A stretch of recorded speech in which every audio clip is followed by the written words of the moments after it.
बात कही कि हम 2020 के नवंबर में चुनाव सरकार में नहीं आए थे। जो 10 लाख की बात कही थी, अगर मैं आपके समक्ष भी बिना पलक झपकाए आज दोहरा रहा हूं कि वो होगा और 24 से पहले होगा। आप बताइए, 4 एग्जाम्स में इन पर लाठीचार्ज होता है, तेजस्वी यादव एक ट्वीट नहीं करते हैं, ये नहीं बताते हैं कि हम आपके साथ हैं। मैं आपको बता दूं, इतने आहत थे उन्होंने तुरंत कंसर्न ऑफिसर को फोन लगाया, क्योंकि आप सरकार में होते हैं ना, तो आप एक्शन लेना चाहते हैं। मनोज जी, एक और सवाल था। हर शाम 5 बजे हम छात्रों से जुड़ते हैं, उनके मुद्दों को उनको सुनते हैं, तो लगातार एक बातें जो सामने आ रही है, और अभी 2 दिन पहले मंत्री विजय चौधरी, माफ़ कीजिएगा, विजय चौधरी ने एक प्रेस कॉन्फ्रेंस की। उन्होंने कहा कि रोजगार देना तो चाहते हैं, केंद्र की तरफ से मदद नहीं मिल रही। सवाल इसलिए भी केंद्र सरकार के भी का उनका जिक्र हो रहा था, इसलिए मैंने ये सवाल पूछा।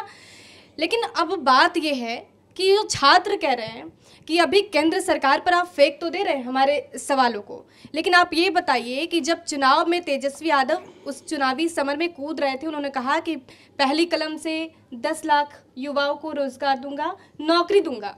उस समय तेजस्वी ने कोड इनकोड करके ये तो नहीं कहा था कि केंद्र मदद करेगी। तब देखिए, 2 चीज़ों को हम कंफ्यूज कर रहे हैं। विजय चौधरी जी ने जिन नौकरियों का जिक्र किया, वो नौकरियां हैं पोटेंशियल जो निवेश से क्रिएशन होगा उसको लेकर के, वो अलग चीज़ है। उसको आप नौकरी कहिए, रोजगार कह लीजिए।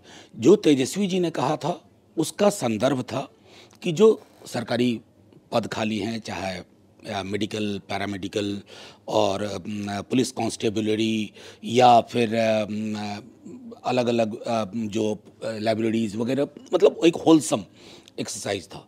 उसमें मैंने पहले भी एक बात कही कि हम 2020 के नवंबर में चुनाव सरकार में नहीं आए थे, हम मिडवे आए। मिडवे आने से कई सारी विसंगतियां होती हैं, बजटरी एलोकेशन हो जाता है, लेकिन जो 10 लाख की बात कही थी, अगर मैं आपके समक्ष भी बिना पलक झपकाए आज दोहरा रहा हूं कि वो होगा और 24 से पहले होगा। नहीं, लेकिन हमारे जो छात्र हैं, जो बेरोजगार हैं, वो आपसे सवाल करते हैं, वो शांत होना चाहते हैं, उनकी जिज्ञासा है आपसे जानना। उन्होंने मुझे पहले बोला था आपसे सवाल पूछना, मैं एक प्रतिनिधि हूँ, उनके सवाल आप तक पहुँचा रही हूँ। सवाल ये भी कि जैसे तेजस्वी और नीतीश की सरकार बनती है, 4 बार लाठीचार्ज होता है, बीपीएससी मुद्दे पर, बीएसएससी मुद्दे पर, सीटेट, फिर बीटेट, मतलब बिहार टीचर एलिजिबिलिटी टेस्ट। तो आप बताइए, 4 एग्जाम्स में इन पर लाठीचार्ज होता है, तेजस्वी यादव एक ट्वीट नहीं करते हैं, ये नहीं बताते हैं कि हम आपके साथ हैं। आप जबकि वो जब विपक्ष में थे तो हर छात्र आंदोलन पे जाते जरूर थे। मैं आपको आज बताऊं, आप सरकार में हैं, मैं उस दिन था जिस दिन एक लाठीचार्ज हुई थी। मैं आपको बता दूं, इतने आहत थे वो, उन्होंने तुरंत कंसर्न ऑफिसर को फोन लगाया, क्योंकि आप सरकार में होते हैं ना, तो आप एक्शन लेना चाहते हैं। एक बार चले जाते तो सुनिए, आपको पता है तेजस्वी युवा हैं, बहुत अच्छा काम कर रहे हैं, और जो युवा है वो जुड़ना चाहते हैं तेजस्वी जी। कल के विजुअल्स आपने देखे युवाओं के साथ के, उनके देखे। और उस दिन लाठीचार्ज वाले दिन उन्होंने क्या किया, वहां ना जा करके भी, ये महत्वपूर्ण है। उन्हीं में से कई छात्र आपको बताएंगे कि उनके एक्शन क्या हुए।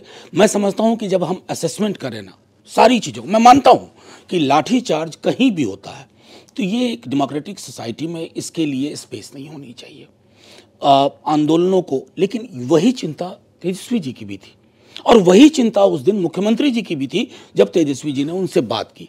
जाहिर है कि इस तरह के विजुअल से थोड़ी दिक्कत होती है, लेकिन इन विजुअल से बड़ा विजुअल है कि जो एक्शन लिया गया।